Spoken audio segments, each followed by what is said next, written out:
Sa wakas nakapagtato din, salamat sa solid na client sa unang pagkakataon ay nagtiwala sa akin, ito nga pala ang meaning ng gawa natin ngayon. Kakrisambera, also known as Chakrisambera or Veroka, is a significant deity in Tibetan Buddhism, particularly within the Vajrayana tradition. The name, Kakrisambera, can be broken down into Kakra, meaning wheel, and Sambara, meaning binding or supreme bliss.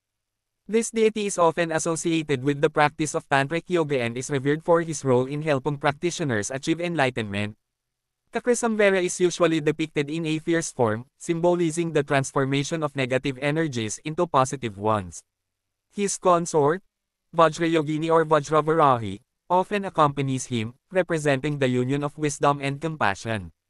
The practices associated with Kakrisambera are considered advanced and are typically reserved for practitioners who have received proper initiation and training. Palike and share naman po ng gawa ko kung sakali pong nagustuhan nyo. Salamat hanggang sa muli.